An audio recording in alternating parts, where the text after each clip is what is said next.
Right, guys, let's look at that final PMA. I'm going to take some time. So everyone just get it in front of you, please. The first part of the PMA. Remember, I want you guys to pick up on your action verbs. So can I ask Marianne, why don't you just read it for me, please? Okay. Draft a report where you identify and describe. Stop there. Identify and describe. So when you finish that first part of your PMA, make sure you go back and you say, have I identified and have I described? What does describe mean? Define it. Interpret it for the reader. Okay, so identify. Remember an opportunity or need. So there at the top there you can put pestle. You can put swap. Remember, it's all of those analysis tools that we use to identify opportunities and or needs. Carry on, Mary. Okay, identify and describe a business opportunity or need that could be addressed within your organization, department, or function. Okay, so remember that ROI. What is ROI again? Return on investment. Okay. There might be a return on investment in your presentation if it's addressing an opportunity. In other words, you're going to make money from it. If you're addressing a need, you have to solve a particular problem. Maybe it's going to cost you money. But at the end of the day, it's going to end up saving you money from a legal point of view. Maybe you're going to be sued or whatever using the wrong documentation. Okay. Carry on, please, Mary. Design a business case to motivate your idea or concept to the organization that will address the identified opportunity or need. Okay. Let's just go to that slide quickly. That slide that we spoke about. So just go through it, please. It was about the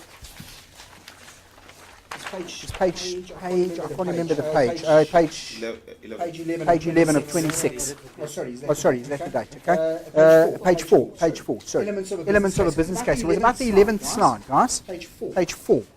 There we go. And it's those 13 points. Let's just go through them again. So remember a title page. So don't say to me, Richard, I've already done my table of contents in the beginning of the assignment. This is the title page for your business case. So remember, this is very important. So you have to have a table of contents for your whole assignment, and then a title page for the second part of question 1. The second one, what does it say, Munir? Table of contents. Right. Okay, next one. Executive of project summary. Remember we spoke about that, okay? Number 4. Statement. 5. Objectives of the project. Okay. Performance measures. Needs assessment. Technical analysis. Project work plan. Financial plan. Capital asset management plan. Partner profile. Appendix. And appendices. Okay, maybe there's more than one appendix, then it'll be appendices. Okay? But just remember, I'm not going to spend time on that, but all that information you get from page 10, 11, 12, 13, 14. So 10, 11, 12, 13, 14. It describes that particular slide. And remember, we went through it in quite a lot of detail yesterday. So does everybody understand what is expected of them? Sasha said yesterday, but what about guidelines? We like to put guidelines in our business case. Is that a problem? Haven't got a problem with that at all. So in your particular business organization, if you add other things into your business case, I haven't got a problem with that at all, as long as you cover those 13 points. Brandon, any questions? Deshalia, you're after that. Okay. So that's a clear indication of what is expected of you of the first part of your assignment. Just looking around the room, everybody okay with the first part of the assignment?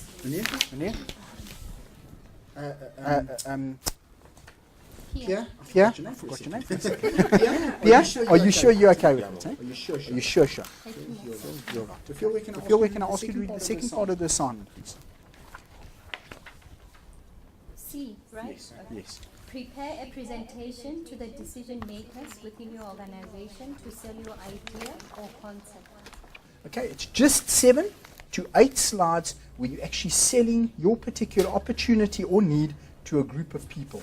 What is important in that particular part is that you give me outlines for every single slide. You know what I'm talking about? Anybody not know what I'm talking about there? Remember, that's on the left-hand side of your PowerPoint presentation. You go to outline and you add those notes in there. So if there's a slide and there's a question, what if? You can't just hand me the slide, what if, and expect me to give you a good mark for that particular slide. Give me the talking give me the verbalization that you're going to do around that particular question. So I'm going to talk about this point. I'm going to bring this particular scenario into the equation. I'm going to ask Pierre to give me his insight because Pierre's involved in this side of the business. All of that you have to write down and you have to put in your outline or add your notes at the bottom of the slide. Okay, does that make sense, guys? Okay, so please just don't hand in 7 slides and expect me to give you a good mark just for the 7 slides. It's the talking that's going to go hand in hand with those 7 slides. Because unfortunately, from a viability point of view, I can't see every single person present. Correct? So you actually have to write down exactly how you're going to present to that particular group. So Richard, and what you're going to do. I want to ask a question because you said when I put some notes on the outlines, could you be able to see it? Yes. Yes. So remember, I've just switched off now, but remember that's your notes. Yeah. So on your slides, at the bottom of the slides, tell me if you want me to put it on again, but if you look at a particular slide here, this is the full view of your slide. Okay, so a full view of a particular slide.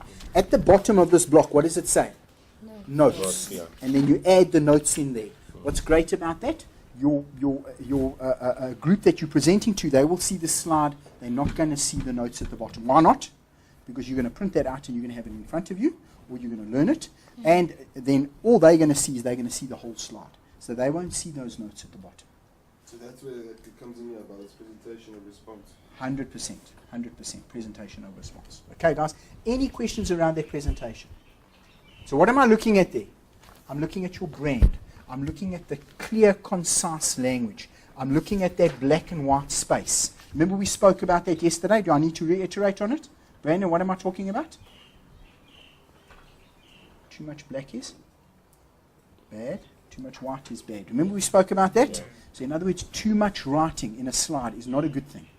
If there's a serious need that your group of people understand this particular slide, and there's quite a lot of writing on it. Remember that upstream facilitation? There was quite a lot of writing, but there was a story and we read it as a group, and the group became part of that particular slide. So sometimes, situationally, there's a slide that you want to put in your presentation, but then you're going to have to, I don't know, maybe in your preparation, you're going to have to say, Richard, I'm going to photostat and make sure everybody's got a photocopied a slide presentation of this particular slide so that it's more reader friendly. Okay, does that make sense, Raphael? Okay. All of those things I want you to think of. Okay. Right, and then we move on to the second section, the third section actually there, the description and application process. Remember that's as per usual with every PMA. What am I going to pick up there? I'm going to pick up in your introductions and your conclusions, your description and your application process. I'm going to pick up from your slide presentation how well you've presented, how well you've designed your slides, whether you've actually gained that knowledge. Okay. And then the last section out of 10 was presentation of response, including the following. You know this, guys, but just let's go through it again quickly. Pierre, read it for me, please. Presentation of response, including the following: providing an introduction and conclusion, developing a logical flow argument, using appropriate language, providing a critical perspective, attending to layouts, including references. A professional academic submission is expected with correctly cited references, cited references and list of references and table of contents. Okay, so now that list of references and table of contents, I'm not going to mention names, but I've been marking assignments yesterday and today. And somebody in this class gave me an assignment, no list of references. So we know this. Every assignment, it's the same. So when you give your assignment, make sure the last thing you do is a list of references, because I'm going to be giving you a mark for that. If there's nothing there, I can't give you a mark for it. So we know this, but sometimes we forget to do it. Okay, guys, so please don't omit or leave out these citations, in-text citations. Not that I'm criticizing anyone, but as I say, because it's so fresh in my mind, another assignment, person in this group, in-text citations. How do we cite an in-text quote? So according to Brandon, open inverted commas, close inverted commas, open brackets, what? His surname, Black, what? 1992, colon, what? 2. In other words, the page number where that direct quote comes from. Many people's assignments that I marked this morning and last night, their page numbers aren't there. So remember, you need to include page numbers in that particular document as well. Because if I pick up, let's say I pick up a news assignment and I say, oh, I can't believe that Black said this. I can go to his reference list and I said, okay, the author was Black, this was the book, and this is the page number. I can go and Google it, and on that page number I should find that direct quote. Okay, does that make sense, guys? So remember, in text citations, I want to see page numbers as well. Does that make sense? Any questions there? You're right with that, eh? Okay. Table of contents, just one other thing. Some people are making this mistake, and I don't know why. In a table of contents, if I look this way, what is this? What hand? Left. Left hand. This hand? Right hand. So on the left-hand side, what do we write in our table of contents? Subject, whatever. Description. The material, correct? The material, the questions. So question 1, question 2, question 3. What do we put on the extreme right? The page numbers. Now some people, I don't know why, but they were swapping that around. They were putting page numbers on the left and questions in that on the right. Just be careful. Don't fall into that trap. Bianca actually summed it up lovely earlier on where she said, remember to be consistent. So all your PMAs, that's the standard consistency, the standard format. And if you're battling with that, just remember to go back to your professional writing.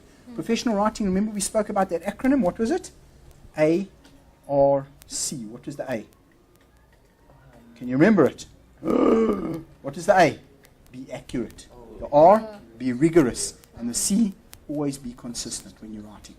So we're doing it from one PMA. Remember, carry it through to the rest of your PMAs as well. So don't make those silly mistakes. Okay, don't leave out your reference lists. When you're citing in text, remember to do it correctly and the proper way. If you're battling with that, go back to your profession. Okay, guys, it's been absolutely amazing facilitating to you guys. I really enjoy this group, and I'm not just trying to butter you guys up. I know it's been a bit of a dry subject in that, but you guys have done exceptionally well. Do you see, just one last point, do you see the interconnectedness of all your modules? Not just this module is that module's that. Everything's coming together now. And you see, often it comes together with a presentation that is going to last 5 minutes. Okay, and that's the make or break situation in a particular presentation. Right, thank you guys. Thank you guys. You travel safe, and I will see you in the new year, please God. Okay.